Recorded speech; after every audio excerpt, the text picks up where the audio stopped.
विश्वविद्यालयमा तामाङ अध्ययन विषयको प्रारम्भ कसरी भयो भन्ने विषयमा अघि स्वागत भाषणमा विश्वजीले भनिसक्नु भएको छ। मैले पढ्दा पनि हुन्छ तपाईँहरूलाई।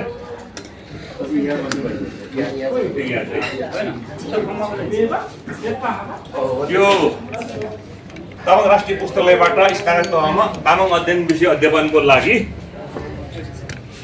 नेपाल खुला विश्वविद्यालयमा भदौ 14 गते 2081 मा हामीले अनुरोध पत्र दर्ता गरेका थियौँ। हामीले चाहियो भनेर त्यसपछि के हो भनेदेखि त्यो संस्थाबाट समाजशास्त्र अन्तर्गत स्नातक तहमा 81 को हिउँद सत्रदेखि तामाङ अध्ययन प्रणालीमा हुने भन्ने तय भयो। 1600 पूर्णाङ्क 16 विषय पनि निर्धारण भयो। अहिले देखाउँछु। त्यसपछि स्नातक तहको तामाङ अध्ययन, नगर अध्ययन, नेवा अध्ययन, किराँत अध्ययन विषय रहेको विषय समिति बन्यो।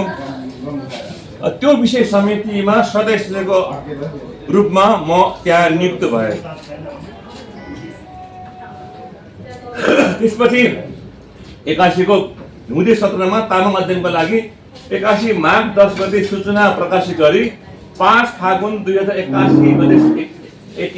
सम्म भर्ना आवेदन आह्वान भयो। फागुन 5 गते फेरि पनि पुनः सूचना जारी गरेर फागुन 20 गतेसम्मको लागि म्याद थप भयो। यसपछि चाहिँ 45 जना तामाङ विद्यार्थीहरूले सूची प्रकाशित भयो। म डेट पढ्दै गर्छु। नेक्स्ट हो। त्यसपछि प्रवेश परीक्षा सम्बन्धी प्रविधि अभिमुखीकरण कार्यक्रम चैत्र 22 र 23 गते सम्पन्न भयो विद्यार्थीहरूको। त्यसपछि चाहिँ स्थानीय तहमा भर्नाको लागि वैशाख 16 देखि गते 40 जना सफल विद्यार्थीको नाम प्रकाशित भयो। 40 जना विद्यार्थीले निवेदन दिएका रहेछन्, त्यो नाम प्रकाशित भयो पढ्ने विद्यार्थीहरू। अनि त्यसपछि अध्ययन विषयको लागि भर्ना जम्मा 26 जना विद्यार्थीहरूको सूची प्रकाशित भयो। 40 जना मध्ये 26 जनाले आफ्नो नाम चाहिँ पढ्ने भएर प्रकाशित भयो। तामाङ अध्ययन विषय अन्तर्गतको पहिलो सत्र आदिवासी अध्ययनको लागि सेतेमान तामाङजी आउनु भएको छ छैन है, र तामाङ इतिहास परिचय अध्ययनको लागि अमृत रञ्जन तामाङ र निशु तामाङको नाम प्रकाशित भयो युनिभर्सिटीबाट। तामाङ अध्ययन विद्यार्थीहरूले 23 गते र शिक्षकहरूलाई असार 2 गते प्रविधि ओरिएन्टेसनको कार्यक्रम सम्पन्न भयो। कसरी चाहिँ प्रविधिमा चाहिँ शिक्षण गर्ने, विद्यार्थीले कसरी सिक्ने सिकाउने आदि ओरिएन्टेसन भयो। अनि प्रत्येक बुधबार साँझ 6 बजेदेखि तामाङ इतिहास परिचय पठन पाठन प्रारम्भ हुने भएको र अनुसार चाहिँ अस्ति 4 गते बुधबारदेखि पठन पाठन पनि प्रारम्भ भयो। यसरी तामाङ भाषा, तामाङ विषय चाहिँ विश्वविद्यालयमा प्रवेश गरेको छ। मैले यो भन्न खोजेँ। नेक्स्ट, यसको लागि चाहिँ तामाङ राष्ट्रिय पुस्तकालयले एउटा समिति बनाएको थियो। पाठ्यक्रम कसरी बनाउने, कस्ता कुराहरू गर्ने, आधिकारिक कुरा के हुन सक्छ भन्नेमा तामाङ राष्ट्रिय पुस्तकालय निम्न महानुभाव रहेको तामाङ अध्ययन विषय पाठ्यक्रम विकास समिति, जसमा म आफै संयोजक रह्यो। डाक्टर गणेश रञ्जन दाई या विकास अध्ययन हुनुहुन्छ उहाँ, डाक्टर मुक्त सिंह लामा मानवशास्त्र, डाक्टर रश्मि तामाङ जनशास्त्र, डाक्टर लोकबहादुर लोकचन शिक्षाशास्त्र, डाक्टर बालकृष्ण बल आइटी, उपाध्यापक कुमारी लामा अङ्ग्रेजी साहित्य, नवराज लामा अर्थशास्त्र, सेतेमान तामाङ मानवशास्त्र, डाक्टर सङ्ग्राम सिंह लामा समाजशास्त्र र 11औं नम्बर चाहिँ बाँकी छ हाल्नुपर्ने। हामीले कोही महिला भए राम्रो हुन्छ भनेर खबर राखेका छौँ। यी 11 जनाले चाहिँ यसमा छलफल बहस गर्दै कुनै पनि विषय 100वटा विषय छ त्यसलाई टुङ्ग्याउने प्रयास गर्छौँ हामी। नेक्स्ट, अनि के विषय छ त 4 वर्षमा पढाउने भन्ने विषयमा चाहिँ तामाङ स्टडिजमा नम्बर पेपर 1 पेपर वर्कमा थ्योरी अफ स्टडिज भन्यो, मैले नेपाली पनि लेख्ने प्रयास गर्छु। अनि पेपर नम्बर 2 मा तामाङ हिस्टोरिकल इन्ट्रोडक्सन जो सुरुमै भएकोले पटक सुरु भयो। Paper 3 Tamang geography, demography and national life of Tamang भन्ने छ। पेपर नम्बर 4 मा Tamang social institution and social सिस्टमको बारेमा छ। Paper number 5 Tamang and other communities बारेमा चर्चा हुन्छ। पेपर नम्बर 6 मा Tamang livelihood and social economic सिस्टमको बारेमा पढाइ हुन्छ। पेपर नम्बर 7 मा तामाङ कल्चरल हेरिटेजको बारेमा कुरा उठ्छ। पेपर नम्बर 8 मा तामाङ फिलोसफी एन्ड रिलिजनको कुरा उठ्छ। पेपर नम्बर 9 मा तामाङ ल्याङ्ग्वेज एन्ड लिङ्ग्विस्टिक कुरा छ। पेपर नम्बर 10 मा तामाङ लिटरेचर कुरा छ। पेपर नम्बर 11 मा तामाङ पेडागोजी सिस्टमको कुरा छ। पेपर 12 मा तामाङ टाक्सेसनको स्टडिज कुरा छ। पेपर 13 मा Tamang indigenous knowledge, ecology, norms and technology कुरा छ। पेपर 14 मा Tamang arts, music and folklore कुरा हुन्छ। पेपर नम्बर 15 मा तामाङ ग्लोबलाइजेसन एन्ड चेन्जमा तामाङ कहाँ छ भन्ने कुरा उठ्छ। पेपर नम्बर 16 चाहिँ विद्यार्थीले कुनै एउटा विषयमा स्वतन्त्रपूर्वक पेपर लेख्नुपर्ने हुन्छ। यसरी 16 वटा पेपर पठन पाठनको प्रारम्भ भएको छ र यो चाहिँ 4 वर्ष कोर्स हो। सेमिस्टर सिस्टम हो। 6 महिनामा सेमिस्टर हुन्छ। 6 महिना प्रत्येक सालमा 2-2 विषय पढाउँदै जान्छ। अब अहिले नेपाल खुला विश्वविद्यालयबाट यो सुरु भयो। अब बाँकी रहेको 15 विश्वविद्यालयमा पनि यो काम किन नगर्ने हामीले? हुँदो रहेछ त नि त। अब नवराजी हुनुहुन्छ लुम्बिनी विश्वविद्यालयमा, why not start this way. Doctor Bal हुनुहुन्छ केयु युनिभर्सिटीमा, त्यो विषय किन प्रारम्भ नगर्ने? अरू विषयमा पनि गर्न सक्नुपर्ने हुन्छ यो लोकतन्त्र आएको। त्यस कारण यसमा हाम्रो प्रयास यहाँ चाहिँ हाम्रो बानी के छ भने अग्रजले गर्ने भन्ने छ। त्यो बानीमा सुधार ल्याउनुपर्छ होला। हामी जसले पाए उसले गर्ने हो कि अग्रजले प्रचार नगर्ने भन्ने कुरा हो। यो 16 वटा विषयमा पनि हाम्रो ध्यान जानुपर्छ भन्ने हो मेरो तर्क। किनभने एउटा विषयमा हामीले 2 जना शिक्षक पाउँदो रहेछ त। 16 वटामा हामीले त 32 वटा विषय तयारी गर्छौँ त। यी सबैमा त हामी प्रोफेसर धेरै हुने भयो आउने दिनहरूमा। हामी तयारी हुनुपर्ला। नेक्स्ट अनि यो अध्ययन सत्रमा पहिलो सत्रमा भर्ना भएको साथीहरूको नाम मैले पाएँ। कति ठिक थाहा छैन। दावा कोही छ भने उठ्नु भने दावा तामाङ हुनुहुन्छ छैन है। रेणुका लामा अनि सनिल भिसिङ लामा उहाँ दुबईमा हुनुहुन्छ रहेछ। सुभाष लामा, फुलकुमारी तामाङ ओकिनावा जापानमा हुनु रहेछ। चाँदनी मोक्तान तामाङ, लीलाबहादुर ग्लान, ज्ञानेन्द्र थोकर, निशा पाक्रिन त हुनुहुन्छ क्यारै उठेर विद्यार्थी देखाउनु होला। अवतार सिंह वाइवा, अर्जुन कुमार वाइवा, सुकुमान थिङ तामाङ म टोकियोमा हुनुहुन्छ जापानमा।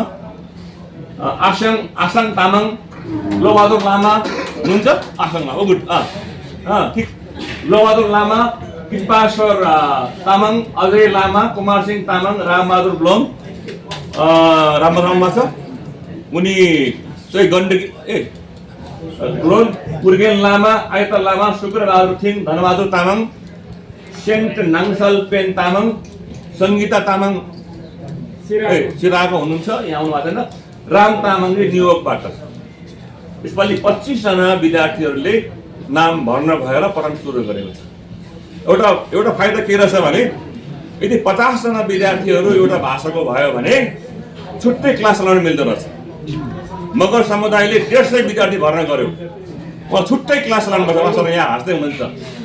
हामी चाहिँ के अरे किराँतसँग आबद्ध भएर क्लास गरिरहेछौँ। यदि हामीसँग 50 जना विद्यार्थी भएको भए अघिको 2टा पनि हाम्रो सिट पाउँथ्यो हामीले, शिक्षकहरू पनि। त्यो अर्को 6 महिनामा सुरु गर्नुपर्छ होला। सबैको ध्यान कहाँ जाओस् भन्ने हो। के भयो हजुर? इन्डियामा शिक्षकले पढाइरहेको बेलामा पेपर हावाले उडाएछ अरे, अनि क्लासमा सरको दिन उड्यो भन्थ्यो अरे। धेरै हुन्छ। मैले के गर्छु भने यहाँ चाहिँ तामाङ हिस्ट्रीमा के छ भने देखाउन खोजेको यहाँ विद्यार्थी भर्ना भएको छ। अहिले हामीले के पढाउन खोज्दैछौँ भन्ने कुराको यहाँ मैले देखाउन खोजेको हो। त्यसो गर्दा देख्दा गरेर राम्रो हुन्छ। हामीले यसलाई 6 वटा ग्रुपमा राखेका छौँ तामाङ इतिहासलाई। अनि 6वटा ग्रुपमध्ये उदाहरणको लागि sources of Tamang history, Tamang इतिहासको स्रोतहरू के हुन सक्छन् त? कहिले जहिले पनि इतिहास पढाउने बेलामा सुरुमा क्लासहरू चाहिँ सोर्सेस अफ हिस्ट्री भन्ने हुन्छ। के आधारमा इतिहास तयार हुन्छ त? त्यो तामाङ इतिहासको लागि चाहिँ स्रोत के हुन सक्छ त हाम्रो लागि? त्यो पढाउन आवश्यक छ। त्यसपछि हामीले सेकेन्डमा चाहिँ के राखेको छ भने Tamang history in ancient and medieval, प्राचीन काल र मध्यकालमा तामाङ इतिहासको स्रोत के हो त? तामाङ इतिहास कस्तो थियो यस बारेमा हाम्रो खोजखाज हुन्छ, छलफल हुन्छ। त्यसपछि तेस्रो युनिटमा चाहिँ हाम्रो Tamang history in the modern period, Prithvinarayan शाहको आक्रमणपछि तामाङ इतिहास कस्तो बन्यो त? कुन अवस्थामा तामाङ इतिहास छ त्यसबारेमा हाम्रो छलफल हुन्छ। त्यसपछि Tamang history in the contemporary period भनेको 60 सालदेखि अहिलेसम्म तामाङ इतिहास कसरी अगाडि बढिरहेको छ, के घटनाहरू भइरहेको छ त्यसबारेमा हाम्रो विद्यार्थीसँग हाम्रो टिचरको छलफल हुन्छ। त्यसपछि historical contribution by Tamang in Nepali society, Nepali समाजमा तामाङहरूको योगदान के रह्यो त? जो नेपाली समाज छ अहिले त्यसमा हाम्रो योगदान के छ? हामी मात्रै छौँ कि हामीले के कन्ट्रिब्युट गरेको छ नेपाली इतिहासमा? उदाहरणको लागि 7 सालको क्रान्तिमा तामाङको ठुलो योगदान भएको थियो। एकजना 7 साल क्रान्तिका योद्धाका छोरा रमेश सिंह यहाँ हुनुहुन्छ है हजुर। 7 साल क्रान्तिमा हाम्रो के योगदान के हो त? 15 सालको क्रान्तिमा हाम्रो के योगदान भयो? 17 सालमा हाम्रो के रह्यो? यसबारेमा हाम्रो छलफल अब सुरु हुनुपर्ने हुन्छ। त्यस कारण हिस्ट्री भनेको चाहिँ मात्र अहिलेसम्मको भन्दा हुने होला, देखिन थाले है त। फ्ल्यासको देखाउँछु। आजको छ हाम्रो यो सही पेपर, त्यहाँ 48 आवर्सको पढाइ हुन्छ हाम्रो, 48 घन्टा हुन्छ। अनि 16 3 48 16को दरले हुन्छ। यहाँ हामीले तामाङ इतिहासको बारे कुरा गर्दाखेरि यो यिनीहरूको history and overview of Tamang Nepal, history of Nepal, sources of history and sources of Tamang history. मैले इङ्ग्लिसमा किन लेखेँ भने उनीहरूले अङ्ग्रेजी चाहिँदो रहेछ युनिभर्सिटीलाई देखाउनु पर्ने भएकोले हो। अनि आर्कोलोजिकल एन्ड आर्टिक्राफ्ट अफ तामाङको आर्कोलोजिकल के हो, आर्टिक्राफ्ट के छ, official documents and degrees of तामाङको बारेमा अफिसियल डकुमेन्ट के छ त? कस्ता कस्तो घोषणाहरू दरबारबाट आए, Tamang history and geography and Tamang folklore, Tamang लोक साहित्यमा चाहिँ तामाङको भूगोल कस्तो छ, तामाङको इतिहास कस्तो छ, अनि Tamang territory settlement and population, तामाङको जनसङ्ख्या भूगोल आदिको बारेमा छलफल हुन्छ हाम्रो विद्यार्थीसँग। अनि दोस्रो युनिटमा हामीले 6 घन्टाको राखेका छौँ। त्यहाँ चाहिँ प्राचीन र मध्यकालीन कुरा गर्दाखेरि हामीले तपाईँलाई याद गर्नुपर्छ हाम्रो इतिहास हामी जोडजाड गरेका छौँ। हामीले दाबी गरेर ल्याएको यो फिर है त, हामीसँग धेरै हिस्ट्री छ भन्ने होइन, अब यसले बनाउनु पर्नेछ। रविन्द्र यादवलाई मैले पटक अनुरोध गर्न गर्ने यही हो है, अब जोड्नु पर्ने छ हामीले। ओरिजिन के हो तामाङको, अनि नेमिङ अफ तामाङ के हो, कसरी नाम रहन गयो, कन्सेप्ट के हो त? याम्बु भन्छ हामी, याम्बु कन्सेप्ट के हो, याम्बुको पहिले सेटलमेन्ट को थियो त बस्ने मान्छेहरूको, यसमा जान्छ काठमाडौँ भ्यालीमा। अनि 12 ग्याल्सा, तामा कायदेमा 12वटा ग्याल्साको उल्लेख गरेको छ। ती ग्याल्सा के हुन सक्छन्, त्यसको कुन अवस्थामा थियो, त्यो बाप्सा भनेको चाहिँ ओरिजिनल ल्यान्ड कहाँ थियो, कुन हो भन्ने कुरा यो सूची होला कहीँ।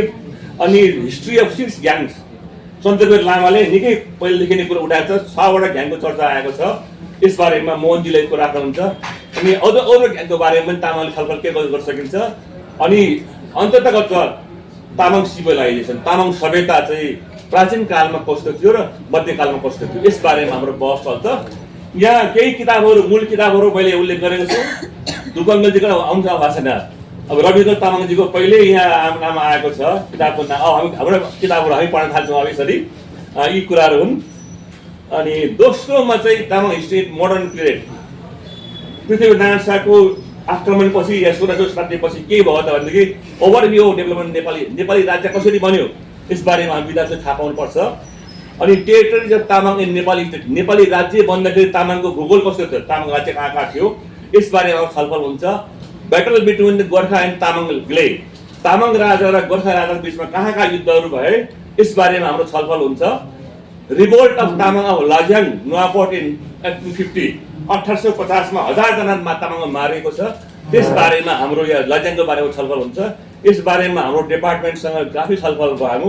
उनीहरूलाई यसलाई अलिक नेगेटिभ कुरा नल्याउने कि भन्ने कुरा थियो। हामीले यसलाई चाहिँ यो हाम्रो इतिहास हो भनेर जोडले कुरा उठाएका छौँ।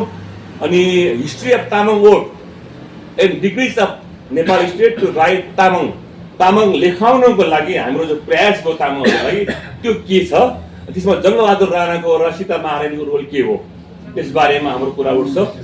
यो जङ्गबहादुर राणाको नाम हुनुपर्ने थियो, अनि अर्को भएछ जङ्गवीर हुनु जङ्गबहादुर भएछ या सम्भव चाहिँ यसो हुन्छ नि त, होइन जङ्गवीर तामाङको एउटा थियो। अनि तामाङ इन हर्सन पेपर, यो मुल्मीहरू कुलाचार भन्ने यो manners and custom of Murmi भनेर चाहिँ हर्सनले 1948 मा जो डकुमेन्ट ल्याएको छ त्यो पनि अहिलेसम्मको डिटेलमा उल्लेखिएको डकुमेन्ट हो। त्यसबारेमा हाम्रो विद्यार्थीहरूले शिक्षकहरूले पढ्ने पढाउने काम गर्छ। यसमा म तल केही किताब उल्लेख गरेँ मैले। अनि Tamang history in the contemporary period, समकालीनमा भनेको यो 12 क्लास कन्सेप्टको 7 साल पछिको हाम्रो इतिहास के छ त। तामाङ इन रिभोल्युसन 2007, 7 सालको क्रान्तिमा तामाङको योगदान के रह्यो।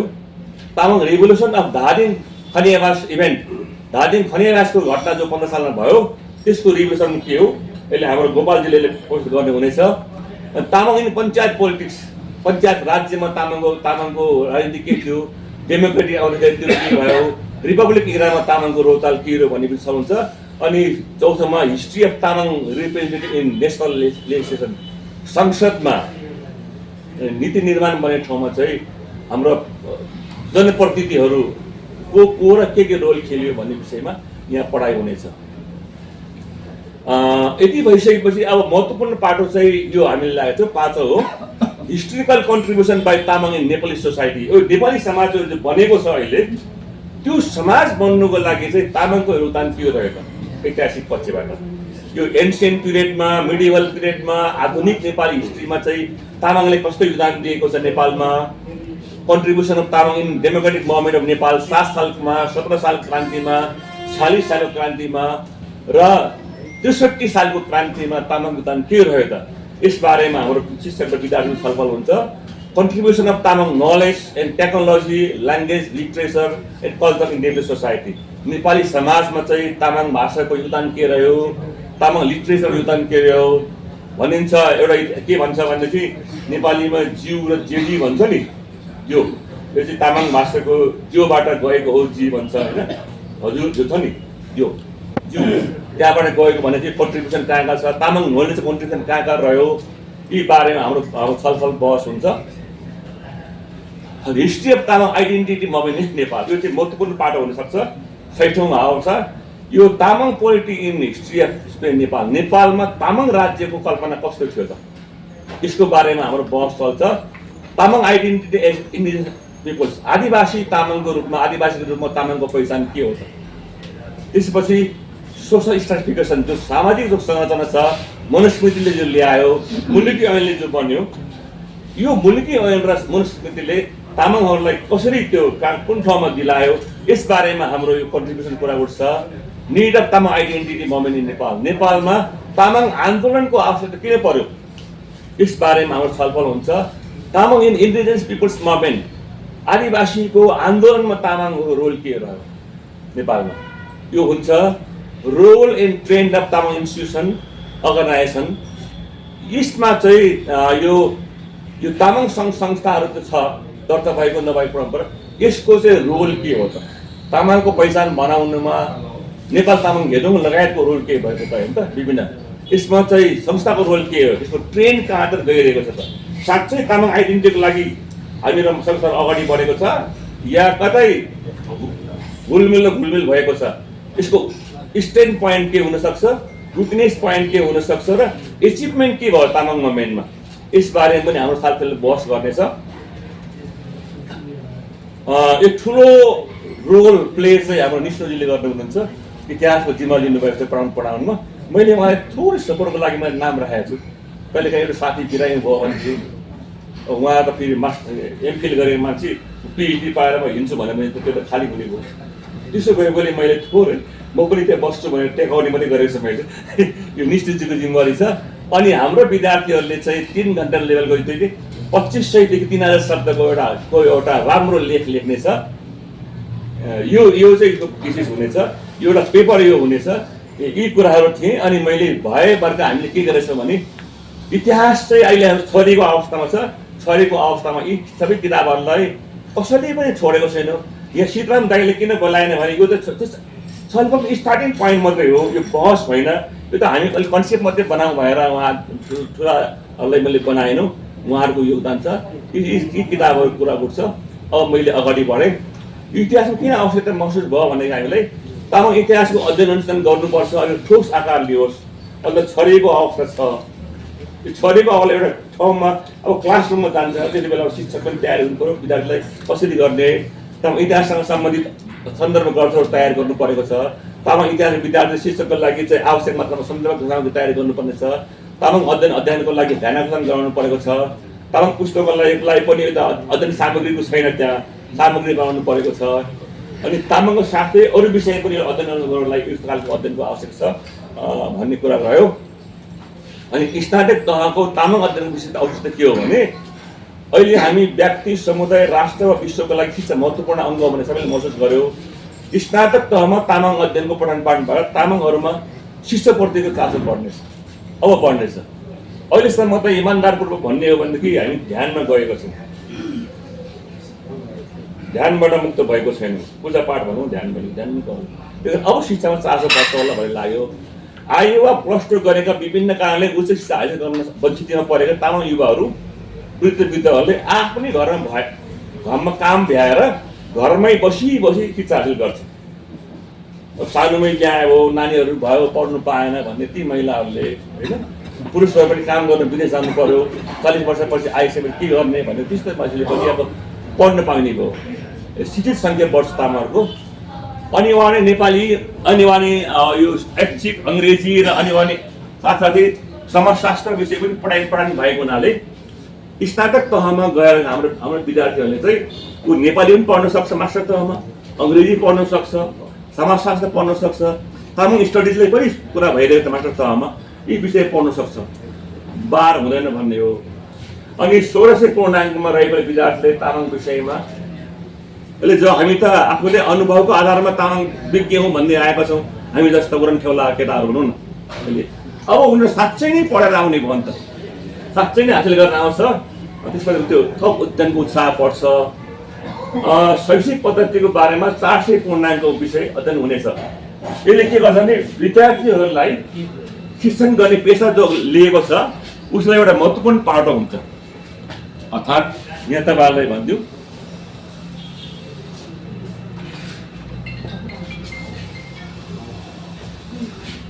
यो यहाँ जानुभयो भने यो Tamang language and literature, Tamang pedagogy system, translation, यो बिए तहमा यतिवटा 4वटा विषय पढेपछि चाहिँ ऊ मावि तहमा पढाउन योग्य हुन्छ। अहिले के छ भने नेपाली पढाउनको लागि नेपालीमा पोख्त भएको सर्टिफिकेट चाहिन्छ, ग्रेजुएट मास्टर भएको हुनुपर्छ, उसले पढाउनु पाउँदैन। अङ्ग्रेजी पढाउनको लागि अङ्ग्रेजीको सर्टिफिकेट चाहिन्छ। अहिले हाम्रो गाउँघरमा अहिले तामाङ त पढाइरहेको छ, उसको सर्टिफिकेट छैन नि। अनि ऐन कस्तो छ भनेदेखि हामी गफ गर्दाखेरि 1-2 वर्षलाई हामी छुट दिन सक्छौँ, तर हाम्रो नियममा तलमाथि हुँदैन भनेछ शिक्षा विभागले, शिक्षाले। त्यसो भए तामाङले पढाइरहेको मास्टर जो छ अहिले ऊ त अरू विषय पढाएर तामाङ पढाउन थालेको हो नि त, उसले त नपाउने हो नि। अब यो अध्ययनले के गर्छ भने ग्रेजुएसन भइसकेपछि ऊ त्यो योग्य हुन्छ, ऊ लोकसेवा लड्न पाउँछ। अब 400 नम्बरको यसलाई खुला उठाएको छौँ, त्यो लागि योग्य बनाउने हुन्छ। अनि यो कुराहरू आइसकेपछि अनि मैले सिद्धाएँ। अर्को चाहिँ तामाङ अनुवाद अध्ययन पनि छ हामीसँग। यो अनुवाद अध्ययनले कि अहिले धेरै ठाउँमा चाहिँ अनुवादको कुरा उठेको छ। पालिका लेभलमा सरकारको लेभलमा छ। यो अनुवाद अध्ययनको लागि पनि उसले सर्टिफिकेट चाहियो नि। यसले हाम्रो के गर्छ भने अनुवादको लागि उसले सर्टिफिकेट बिक्री हुन्छ। अहिले चाहिँ म जान्दछु भनेर पसेको छ, पस्छन् भोलि, तर भोलि यो मास्टर तह पढिसकेपछि यसले सहयोग गर्छ। अनि पाठ्य सामग्री र अध्ययन साधनको लागि अध्ययन अनुसन्धानमा रुचि बढ्छ, लेखकहरूमा शास्त्रको जागर बढ्छ, तामाङ अध्ययनमा निखरता आउँछ। अहिलेसम्म चाहिँ रेमै छ कता इतिहास, यस्तो रे उस्तो रे भन्नेमै कता बित्यो। अब रेको खेती बन्द हुन्छ। तामाङले त तामाङ भेट्ने बित्तिकै यस्तो रे हाम्रो त उस्तो भएको रे, तेमलमै राजा लडेको रे, प्रमाण समान छैन। अब यो रेको खेती चाहिँ अब क्रमशः बन्द हुन्छ भन्ने हो। थाहा छैन, मेरो पनि गफ हुन्छ कि थाहा छैन, तर कुरा चाहिँ भइरहेछ। रेडे भयो नि सारमा भन्नुपर्दा नेपालका विश्वविद्यालयमा तामाङ अध्ययन प्रवेशले अब तामाङ ज्ञान विज्ञानको अध्ययन अध्यापनमा र अनुसन्धानमा क्षेत्रमा नयाँ घुम्तीको प्रारम्भ हुन सक्ने सम्भावना प्रबल छ। अब चाहिँ साँच्चै ज्ञानको लागि अगाडि बढ्छ, टर्निङ पोइन्ट हुन्छ। अहिलेसम्म हामी सबै यही चक्रमा छौँ। विशेष चक्रमा आज पनि आयो छलफल त्यही, भोलि पनि आयो छलफल त्यही, जब त्यही राजा त्यही रानी, त्यो राजा चाहिन्छ। यी सबै यो विशेष सर्कलमा अल्झिएको चाहिँ अब हामी यो सिचुएसनलाई ब्रेक गर्छौँ है। अब हाम्रो ब्रेक हुन्छ नलेज भन्ने भयो। तर अब यो 4 वर्ष अध्ययन गराउने शिक्षक र विद्यार्थीले पनि त्यही रेको गफ गर्ने हो त अध्ययन काम लाग्यो त। अब चाहिँ साँच्चै तामाङ ज्ञान चाहिँ ब्रेक हुन्छ। विशेष सर्कलमा उभिरहेको छौँ हामी, त्यही गफ। कहिले पनि हामीले प्राइभेट तहभन्दा त्यो तहभन्दा माथि कहीँ गरेनौँ 30 वर्ष यता। यो चाहिँ विशेष सर्कल जो छ अब यो ब्रेक हुन्छ भन्ने मेरो हितांश भयो। अहिलेसम्म हामी कहाँ रहेछौँ त भनेदेखि हामीले चाहिँ डेटा लेभलमा छ, इन्फर्मेसनलाई हामीलाई ज्ञान मानिरहेछ।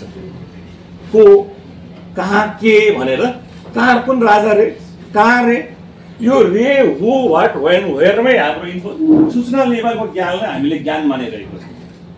अहिले ज्ञान हामी त्यो भन्दा माथि छैन। अनि हामी साँच्चै ज्ञान त हाउबाट सुरु हुनु पनि कसरी घट्यो, कसरी तेन्जिङ दार्चुला मारियो त, कसरी 50 सालको राजनीतिक घटना भयो त। अनि हामी हाउ लेभलमा नजाइकन जहिले पनि वाटमै इन्फर्मेसन लेभललाई आफ्नो ज्ञान मानेको जो छ अब त्यो ब्रेक हुन्छ।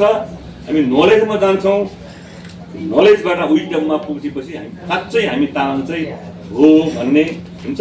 यो तामाङ अध्ययनले चाहिँ यो त्यो विजडमसम्म, विजडमले नेपाली पत्रकार मैले विवेक पाएँ हो, विवेकसम्म पुगेँ। हामी विवेकको लेभलमा पुग्छ होला भन्ने अपेक्षा गरेको छु। यो हाम्रो अब नलेज चाहिँ ब्रेक हुन्छ, ब्रेक गर्नुपर्छ भन्ने हो। मैले यसले बुझेको गरेँ। धन्यवाद। लामो समय